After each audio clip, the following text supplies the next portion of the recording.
شاہدین و شاکرین والحمد للہ رب العالمین آمین یا رب العالمین آمین۔ علامہ اقبال رحمۃ اللہ علیہ فرماتے ہیں کہ محمد سے وفا تو نے تو ہم تیرے ہیں، کہ محمد سے وفا تو نے تو ہم تیرے ہیں، یہ جہاں چیز ہے کیا لوح و قلم تیرے ہیں، یہ جہاں چیز ہے کیا لوح و قلم تیرے ہیں۔ اور جس محفل میں علی کا ذکر نہیں ہوتا وہ محفل سننے کے قابل نہیں ہوتا، جس محفل میں علی کا ذکر نہیں ہوتا وہ محفل سننے کے قابل نہیں ہوتا، اور جس محفل میں علی کا ذکر نہیں ہوتا وہ محفل سننے کے قابل نہیں ہوتا، اور علی کی محفل میں جو آ نہیں سکتا، علی کی محفل میں جو آ نہیں سکتا وہ لاکھ کرے عبادت جنت پا نہیں سکتا، وہ لاکھ کرے عبادت جنت پا نہیں سکتا۔ دریا نہ سمندر بجھائے گی میری جو پیاس ہے علی کی محبت بجھائے گی، دریا نہ سمندر بجھائے گی میری جو پیاس ہے علی کی محبت بجھائے گی، اور موسیٰ جو نہ دیکھ سکا کوہ طور پر وہ رب کی تجلی ہمیں علی کی محبت دکھائے گی، وہ رب کی تجلی ہمیں علی کی محبت دکھائے گی۔ ساتھ گرامی آئیے سب سے پہلے محمد اور آل محمد کی بارگاہ بے کش پناہ میں صلاۃ و سلام کا نذرانہ عقیدت پیش کر لیا جائے۔ پڑھیے بابا سے بلند اللہم صلی علی سیدنا مولانا محمد بارک وسلم صلاۃ و سلام علیک یا رسول اللہ صلی اللہ تعالی علیہ وسلم۔ ساتھ گرامی کیونکہ یہ وقت بہت طویل ہے اور مختصر سا وقت میں کچھ ایسی گفتگو کرنا ہے، کچھ ایسی حقیقت آپ تک پہنچانا ہے جس سے آپ کا علم میں اضافہ ہو اور آپ کا ایمان بھی تازہ ہو جائے۔ میری تقریر ختم ہو جانے کے بعد جب آپ گھر پہ جائیے گا تو تنہائی میں بیٹھ کر صرف اتنا سوچئے گا کہ خدا نے ہمیں دنیا میں بھیجا کیوں ہے، خدا نے ہمیں دنیا میں بھیجا کیوں ہے، خدا کا اصل مقصد کیا ہے آپ کو دنیا میں بھیجنے کے لیے۔ خدا کا مقصد یہ نہیں ہے کہ آپ دنیا میں آئے، دنیا داری کیے اور دنیا سے چلے گئے۔ خدا کا اصل مقصد کیا ہے؟ خدا نے آپ کو دنیا میں بھیجا کس لیے ہے؟ کیونکہ میرے بھائیوں خدا کو صرف ایک ذات کی ضرورت تھی، وہ تھی ذات محمد۔ خدا نے جب اپنے ہی نور سے نور مصطفیٰ کو خلق کر دیا تو خدا کی چاہت پوری ہو گئی، خدا کی چاہت پوری ہو گئی۔ تو خدا نے اس کائنات کو بنایا کیوں؟ کیونکہ خدا چاہتا ہے کہ پوری کائنات میرے محبوب کا ذکر کرے، اس لیے خدا نے پوری کائنات کو بنایا ہے۔ جیسا کہ آپ نے بار بار منبر رسول سے کلام میں نعت پاک میں سنا ہوگا کہ ساری کائنات بنی ہے تو نبی کے صدقے میں بنی ہے، یہ پوری کائنات بنی ہے تو نبی کے صدقے میں بنی ہے۔ جیسا کہ شاعر کہتا ہے کہ محمد نہ ہوتے تو کچھ بھی نہ ہوتا، یہ زمین چاند سورج ستارے کچھ بھی نہ ہوتے اگر محمد نہ ہوتے۔ تو پوری کائنات بنی ہے تو صرف نبی کے صدقے میں بنی ہے۔ اب یہیں پہ ایک جملہ اور میں آپ کو دیتا ہوا چلا جاؤں کہ میرے بھائیوں آج تک آپ کو منبر رسول سے بتایا گیا کہ نبی کے صدقے میں خدا نے پوری کائنات کو بنایا ہے، تو میں آپ کو بہت واضح کے ساتھ بتانا یہ چاہتا ہوں کہ صرف نبی کے صدقے میں پروردگار نے پوری کائنات کو نہیں بنایا ہے، بلکہ پنجتن پاک کے صدقے میں خدا نے پوری کائنات کو بنایا ہے۔ اور پنجتن پاک ہے کون؟ آئیے میں ان کے نام بھی لے لوں تاکہ آپ کو سمجھ میں آ جائے۔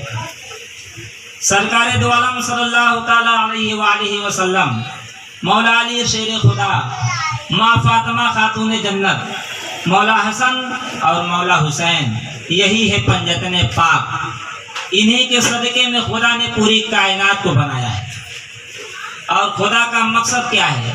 آپ کو دنیا میں بھیجنے کا خدا کا فقط ایک ہی مقصد ہے کہ آپ ذکر اہل بیت کیا کریں، آپ پنجتن پاک کا ذکر کیا کریں، ورنہ خدا کی عزت کی قسم آپ کو دنیا میں خدا نے کسی اور ضرورت کے لیے نہیں بھیجا ہے، اس کا صرف ایک ہی مقصد ہے کہ وہ اہل بیت سے محبت کرے اور جتنی بھی خدا کی مخلوقات ہے سب سے وہ محبت کرے۔ اگر آپ کے دل میں پنجتن پاک کی محبت ہوگی تو آپ کو ساری کائنات سے محبت ہوگی۔ تو خدا کا اصل مقصد کیا ہے؟ خدا یہ چاہتا ہے کہ میرے بندے دنیا میں جو آئے ہیں وہ سب کے سب پنجتن پاک سے محبت کرے۔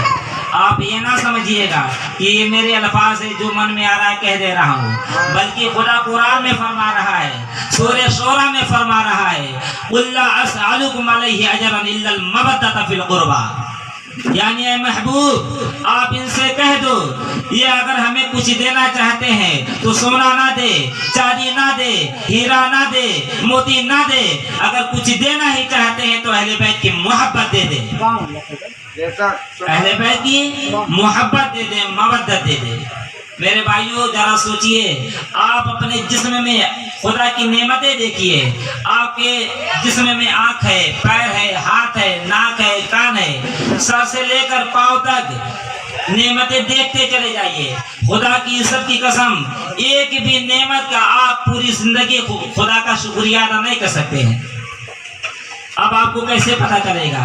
اس سے پوچھئے جس کے پاس آنکھ نہیں ہے، آنکھ کی اہمیت اس سے پوچھئے، اس سے پوچھئے جس کے پاس ہاتھ نہیں ہے، ہاتھ کی نعمت اس سے پوچھئے، اس سے پوچھئے جس کے پاس پیر نہیں ہے، پیر کی نعمت سے اس سے پوچھئے۔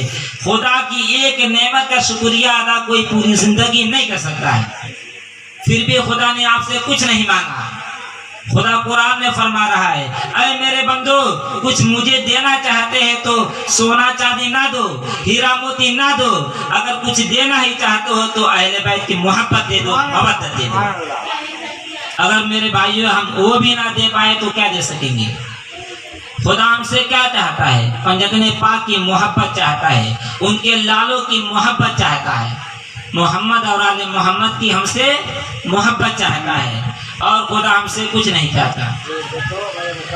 ذرا سوچئے، جس کے صدقے میں خدا نے پوری کائنات کو بنایا ہے، جس کے صدقے میں ہمارا وجود ہے، وہ خدا ہم سے کیا چاہتا ہے؟ صرف پنجتن پاک سے محبت کرو اور خدا تم سے کچھ نہیں چاہتا۔ اب محبت بھی کیسی ہونی چاہیے؟ لفظ قرآن میں مودت کا ذکر آیا ہے، محبت کا نہیں۔ محبت اور مودت میں بہت فرق ہے۔ محبت کسی کو کسی سے ہو سکتی ہے، ہم کو آپ سے اور ہمیں آپ کو ہم سے اور ہمیں آپ سے محبت ہو سکتی ہے، لیکن مودت کسے کہتے ہیں؟ محبت کے سب سے اعلیٰ ڈگری کا نام مودت ہے۔ جیسے دیکھیے، آپ کو سمجھانے کے لیے ہلکا کر کے بتاؤں تاکہ بات آپ سمجھ جائے۔ مچھلی کو پانی سے محبت نہیں ہوتی ہے، مچھلی کو پانی سے مودت ہوتی ہے۔ اگر آپ پانی سے مچھلی کو باہر نکال دیں تو مچھلی بے ہوش نہیں ہوتی ہے، مچھلی مر جاتی ہے۔ مچھلی پانی کے بغیر رہ ہی نہیں سکتی، تو ایسی محبت کو مودت کہتے ہیں۔ تو خدا قرآن میں فرما رہا ہے اے میرے بندو تم میرے اہل بیت سے فقط محبت نہ کرنا، ایسی محبت کرنا، ایسی محبت کرنا اگر ایک لمحے کے لیے بھی میرے اہل بیت سے جدا ہو تو مر جانا۔ خدا پیغام کیا دے رہا ہے کہ ایسی محبت کرنا، اگر اہل بیت سے ایک لمحے کے لیے بھی جدا ہو تو مر جانا، اس طرح محبت کرنا ہے۔ اور اہل بیت کی محبت قرآن میں خدا نے فرض قرار دیا ہے، اور یہ وہ فرض ہے جو سب سے اول اور سب سے اعلیٰ فرض ہے۔ اگر بغیر اہل بیت کے نماز پڑھیں گے تو نماز حرام ہے، بے حب اہل بیت نماز حرام ہے، بے حب اہل بیت روزہ حرام ہے، زکوٰۃ حرام ہے، تلاوت قرآن حرام ہے، حج کرنا حرام ہے، بے حب اہل بیت۔ اگر دل میں اہل بیت کی محبت ہے تو ساری عبادت قبول ہے، اگر دل میں اہل بیت کی محبت نہیں تو ساری عبادتیں حرام ہیں۔ اب آئیے میں آپ کو بتاتا ہوا چلوں، پوری کائنات کے مسلمانوں کو کعبے پہ فخر ہے۔ بولیے کعبے پہ فخر ہے یا نہیں ہے؟ کعبے پہ ناز ہے یا نہیں ہے؟ پوری کائنات کے مسلمان یہ چاہتے ہیں کہ میں اپنی زندگی میں کم سے کم ایک بار حج کر لوں، کم سے کم خدا کے گھر کا دیدار کر لوں، حجر اسود کو چوم لوں،